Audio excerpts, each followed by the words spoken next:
Now let's talk about the command 𝗵𝗲. This command is used to start Laravel's built-in development server. Next, let's talk about running migrations in Laravel. Migrations are used to create and update your database tables using PHP code instead of doing it manually.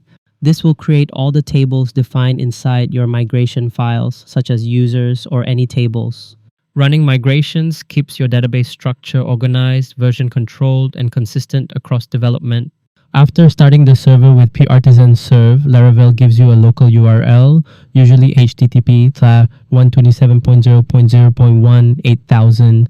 Now let's talk about the sign-up form. In the sign-up form, the user typically enters their name, email address, password.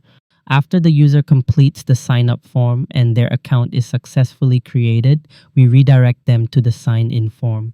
After that, we redirect them straight to the dashboard. The dashboard is the main area of the application where the user can see their information, manage their data, and access all the features available to their role. This section usually shows different country flags. Next, we have the notification section. This area shows important updates and alerts for the user, such as new messages. Now let's talk about the profile dropdown. When the user clicks on their profile photo or name in the top navigation bar, a drop-down menu appears. When the user clicks on this menu, it opens the main page that displays all the products stored in the system. Here, the user can see important details like product name, category, quantity, price, and status. This section is used when the user wants to create a new product in the system. After filling out the form and submitting it, the new product is saved into the database and will appear in the product list. This section displays all the categories that help organize your products, such as electronics, clothing, accessories, or any custom categories you create. In this list, you can view each category, edit its name, or delete it if it's no longer needed. This section is used when you want to create a new product category for your inventory. This section shows all the subcategories that belong under each main product category.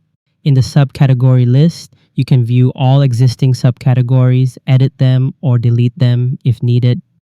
This section is used when you want to create a new subcategory under an existing product category. This section displays all the brands available in your inventory system. Brands help you group products by manufacturer or company, making it easier to manage and filter items. This section is used when you want to create a new brand in the system. Adding brands helps organize your products and makes filtering and managing items much easier. This section allows you to upload a large number of products into the system all at once, instead of adding them one by one. This section allows you to generate and print barcodes for your products. You can choose the quantity you want to print, preview the barcode, and then send it to the printer. Now let's talk about the sales list. This section shows all the sales transactions that have been recorded in the system. From this page, you can also view each sale in detail, download invoices, or take further action if needed. This section allows you to update or correct details of an existing sales transaction. The edit sale page is useful when mistakes happen or when you need to update information after the sale has been created. This section shows all the sales that have been returned by customers. From this page, you can review each return, update the status, or check the reason for the return. This section is used when a customer wants to return items from a previous sale. This feature helps keep your sales records accurate and ensures your inventory stays correct when returns happen. This section displays all the expenses recorded in the system, such as bills, operational costs, purchases, utilities, or any spending related to the business. This section is used when you want to record a new business expense. On this page, you enter details like the expense category, the amount, the date, and a description of what the expense was for. This section is used to organize your expenses into different categories such as utilities, transportation, office supplies, or salaries. This section shows all the product transfers that have been made between different warehouses or store locations. In the transfer list, you can see details such as the transfer number, the source location, the destination location, the items transferred, and the date of the transfer. This section is used when you want to transfer products from one warehouse or store location to another. This feature helps keep your inventory accurate and makes it easy to manage product movement across different branches. This section allows you to upload transfer data in bulk instead of creating each transfer manually. This section allows users inside the system to communicate with each other in real time. They can send messages, share updates, and stay connected without needing an external chat app. This section provides a visual schedule where users can view important dates, upcoming events, tasks, reminders, or activities related to the system. The calendar makes it easy to organize workflows, plan ahead, and keep track of deadlines. Users can click on a date to add new events, update existing ones, or review details for each scheduled activity. This section allows users to manage their emails directly inside the application. They can view their inbox, read messages, check sent mails, and organize communication in a clean and structured layout. This section is used to create a new user account inside the system. This feature is important for managing team members and controlling access throughout the application. The user list is the place where you can see all users in your system. Overall, the user list helps you quickly check, organize, and control all users in your system.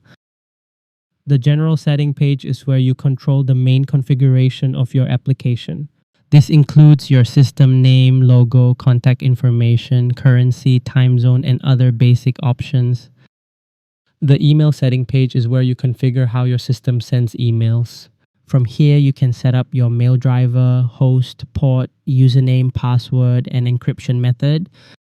The payment settings page is where you manage how payments are handled inside the system. This section allows you to control payment rules, enable or disable methods, and update account information used for transactions. The currency settings section allows you to manage the default currency used in your system.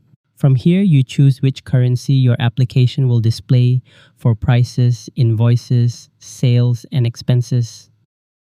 The group permissions section is where you organize and control what different groups of users are allowed to do inside the system. Instead of setting permissions one by one for each user, you can create a group like admin, manager, staff, or viewer and assign a set of permissions to that group. The tax rate section is where you manage all the tax percentages used in your system.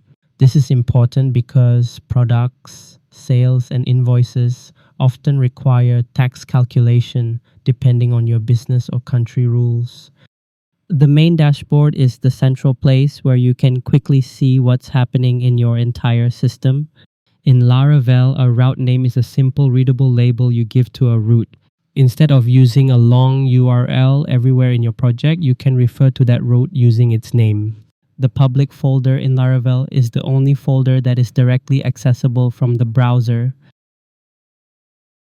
The app folder is the heart of your Laravel application. This is where all your main logic, classes, and core functionalities live.